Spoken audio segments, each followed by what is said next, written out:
Bismillahirrahmanirrahim. Assalamualaikum warahmatullahi wabarakatuh. Sebelumnya perkenalkan, nama saya Afiatul Maula. Di sini saya akan sedikit menjelaskan tentang manajemen sumber daya insani. Baik, ya, materi yang pertama itu ada peran sumber daya insani dan urgent manajemen dalam Islam. Peran sumber daya insani dalam sebuah pekerjaan itu sangat penting. Karena apa? Karena manusia itu mempunyai tanggung jawab untuk menjalankan pekerjaan, untuk menjaga keadilan, etika gitu. Jadi peran manusia dalam pekerjaan itu sangat penting, meskipun di era sekarang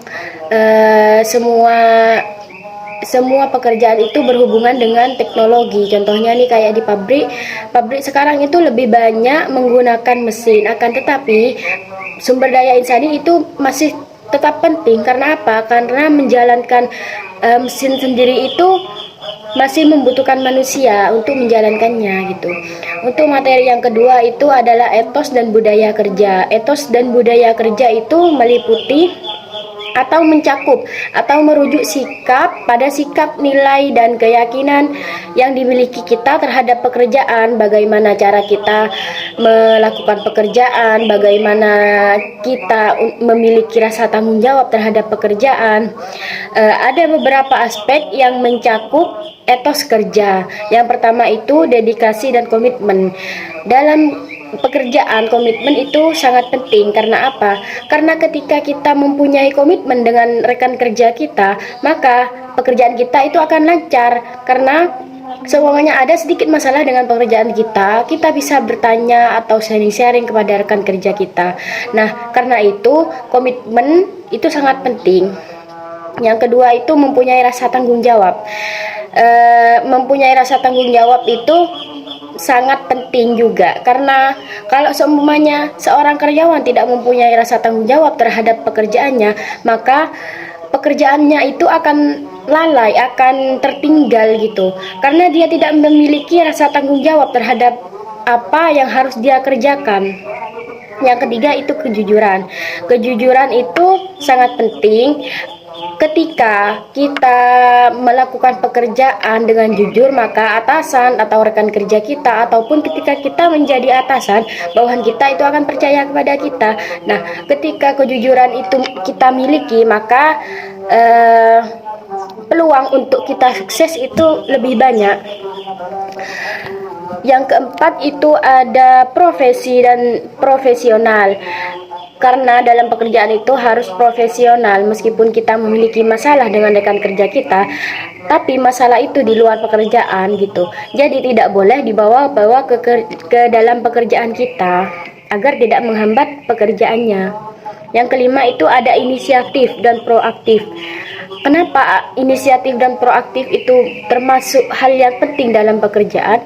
Karena kita kalau memiliki inisiatif, maka tidak ada pekerjaan yang terbengkalai atau tertahan gitu. Karena kalau seumpamanya kita memiliki inisiatif dalam sebuah pekerjaan atau dalam sebuah masalah, kita memiliki inisiatif untuk menyelesaikan masalah itu, dan kita memiliki inisiatif untuk bagaimana cara pekerjaan ini agar tetap lanjut, dan mengajak rekan kerja kita untuk tetap sharing-sharing bagaimana cara melakukan pekerjaan ini sampai selesai gitu. Untuk materi yang ketiga itu ada rencana dan perekrutan sumber daya insani. Rencana dan perekrutan itu sangat penting dalam sebuah pekerjaan, karena dengan perekrutan dan rencana sumber daya insani ini kita bisa mengetahui karyawan-karyawan, di mana kita bisa menempatkan karyawan pada tempatnya, pada sesuai dengan skill mereka masing-masing gitu. Yang keempat itu ada penyeleksian dan penempatan sumber daya insani. Kayak seperti tadi, penyeleksian itu kan ada beberapa kandidat yang akan kita seleksi atau kita saring mana yang lebih masuk kepada tenaga kerja yang kita butuhkan. Yang kelima itu perjanjian kerja sumber daya insani. Nah, setelah kita menerima kandidat atau menerima karyawan, di situ kita bisa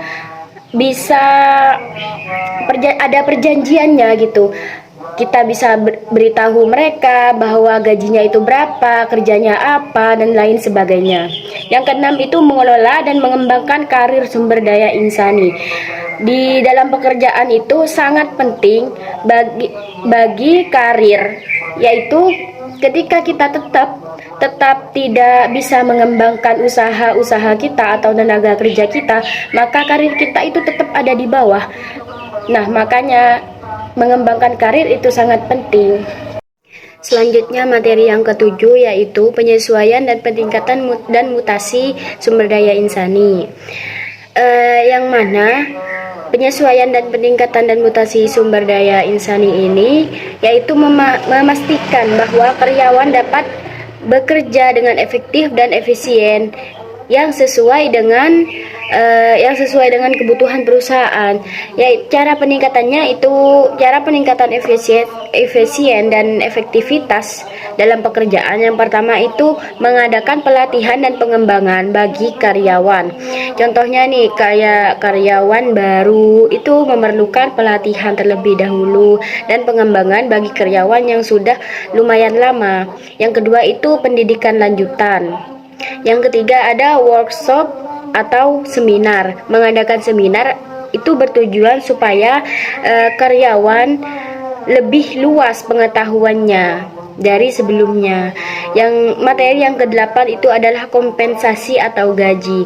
Dengan menaikkan kompensasi atau gaji bagi karyawan itu meningkatkan semangat mereka dalam bekerja karena mereka merasa dihargai dalam pekerjaan itu.